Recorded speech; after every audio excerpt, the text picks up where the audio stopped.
और स्वामी जी, आज के कार्यक्रम की जो सबसे बड़ी उपलब्धि होगी वो ये कि लोग आज कम से कम अपने कानों की महत्वता को समझेंगे और उसका ख्याल रखेंगे, वरना कान जो है वो सिर्फ चश्मे की डंडी को टिकाने के काम में आएगा, कानों का अगर ख्याल ठीक से नहीं रखा तो।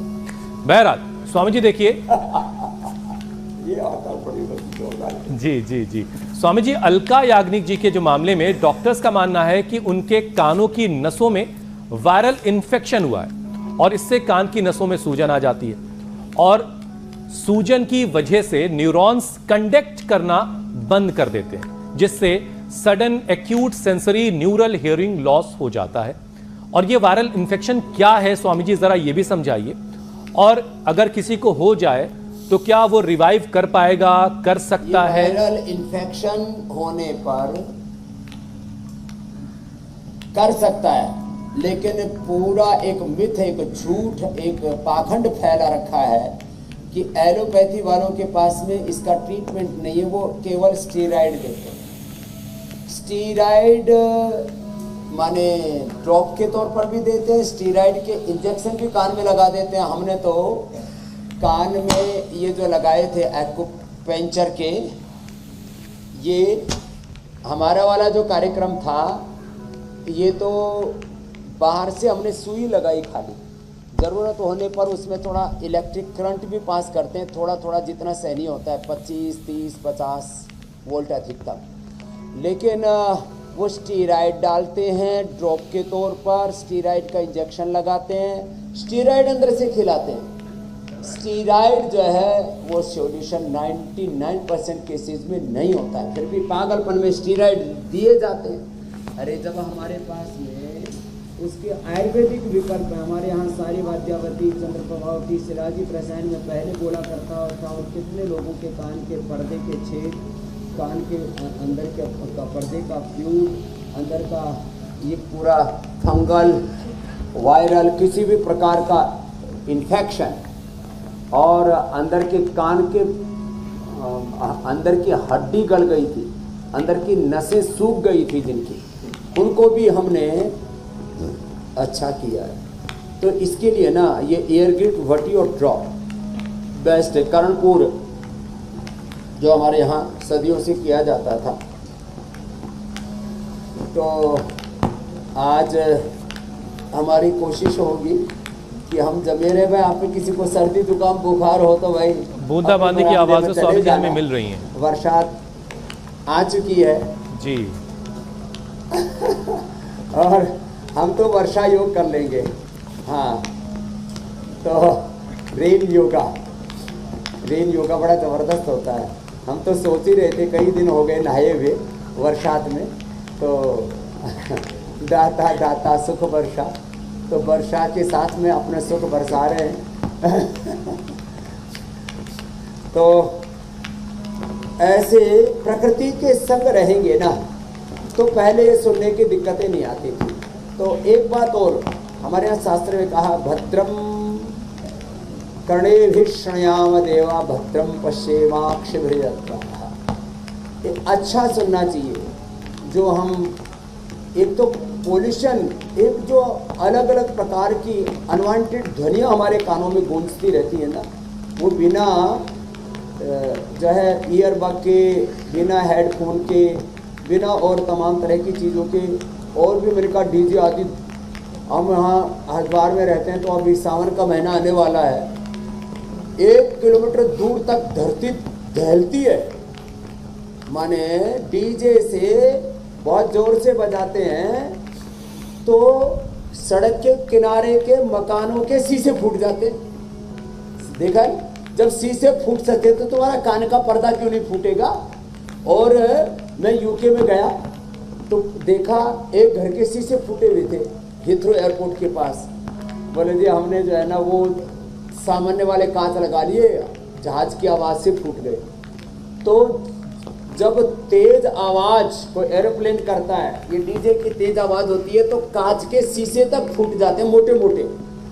तो फिर अलग प्रकार के वो उनसे ट्रीटमेंट किए हुए शीशे लगाते हैं, तब जा कर के वो सुरक्षित रह पाते हैं। तो ये जो सारी टूट फूट हो रही है ना भाई, इससे आपने आपको बचाना है। तो देखो इस ध्वनि प्रदूषण से बचना पड़ेगा। तो हमारे वैसे तो स्वामी जी आमतौर पर ये सुन के बड़ा डर लगता है ये चल रहा था डेफनेस जो है कर्णपुर और नस्य, वो तो पेड़ के नीचे हैं, खुले आसमान में, इसलिए पूरा आनंद ले रहे। बहरापन कितना खतरनाक होता होगा जब आप किसी को सुन ही नहीं सकते। लेकिन परिवार में स्वामी जी कई बार बड़ा काम आता है। पति पत्नी की आवाज़ नहीं सुन पाता तो बड़ा काम आता है, और पत्नी कई बार पति की आवाज़ नहीं सुनती है तो भी बड़ा काम आता है। परिवार में सुख शांति बनी रहती है इससे।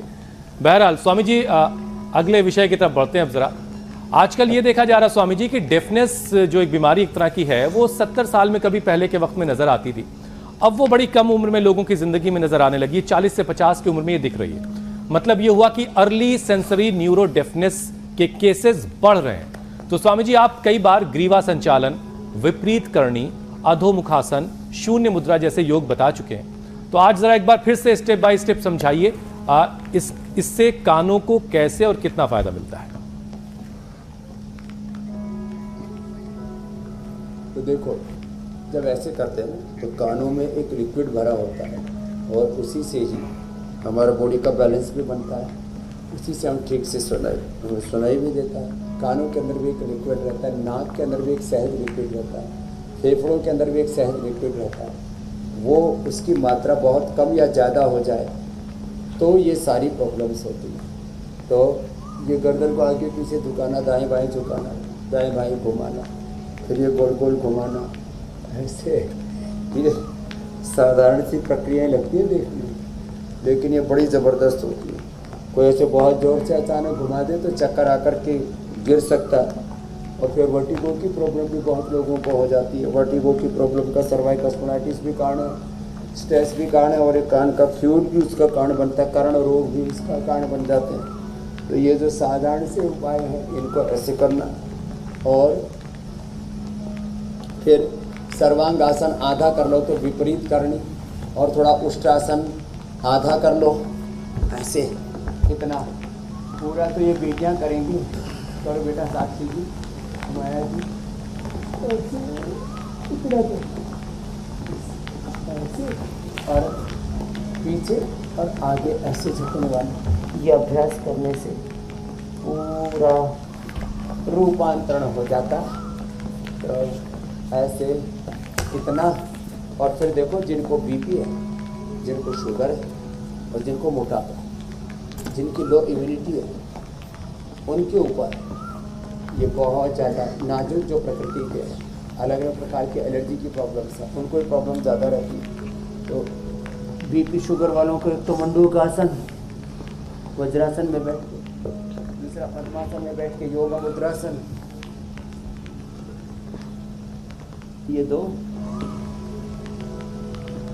और लेट करके पवन मुक्त आसन, उत्तान पादासन, शीत बंद। ये बड़े अच्छे, इसका आँखों पर भी कानों पर भी बहुत अच्छा असर होता है। बीपी शुगर और डाइजेशन की प्रॉब्लम्स भी इससे दूर हो जाती हैं। एक पवन मुक्त आसन और ये शीत बंद, ये तो बहुत ईजी है।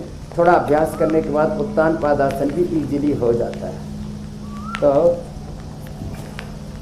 अब जिनको थेरापियाँ करा रहे थे भाई, उनको तो अब उठा लो, क्योंकि एक्यूपंक्चर, उनको कर्णपुर और नस्य आदि कर दिया। अब पेड़ों से पानी झरने लगेगा, क्योंकि पूरा बरस रहा है। हमारी मेजर इंदु, इसकी लीच के भी मुंह के ऊपर थोड़ा हल्दी डाल दो, तो उसने वो खून पीना जितना था उसने पी लिया, गंदा खून, अब अच्छा खून पीने लग जाएगी मेजर इंदु का। तो ये जो है, आज हम लेटे हुए तो आंखों में भी बूंदे पड़ रही हैं। और स्वामी जी थोड़ी सी बारिश, आंखें भी शुद्ध हो रही है। यहाँ दिल्ली की तरफ भेज दीजिए आप। भी पड़ सकती थी, वो ईयरबग लगा रखा है। यहाँ भी बड़ी जरूरत है। लेकिन बड़ा आनंद आ रहा है जी। ऐसे जी। पहले बचपन में ना बरसात में भीगा करते थे तो बड़ा आनंद आता था। मोटापा, मोटे लोगों में सब बीमारियां घर जमा लेते हैं। मोटा आदमी देखते ही बीमारियां पहचान लेते हैं, चलो चलो सब इधर चलो, इधर आइए, रहने का घर मिल गया। जो मोटा आदमी है उधर बीपी शुगर, आँख, कान, नाक, गले की सब बीमारियां, पेट की बीमारियां, लिवर, किडनी, कैंसर, जा करके सब मोटे आदमी में घुस जाते हैं। तो ऐसे ये करना भाई, अपनी दवाई गोली उठा लो भाई, जो भीगने की संभावना है। हाँ, हम तो भीगना ही चाह रहे थे। और आप तो अभी स्वामी जी बचपन में ही आप भीगेंगे, कोई दिक्कत नहीं है, करके योग करेंगे बस। लेकिन जो बड़े हो गए हैं उनको दिक्कत हो सकती है तो उनके लिए जरूरी है कि वो अपना ख्याल रखें। हमारी तो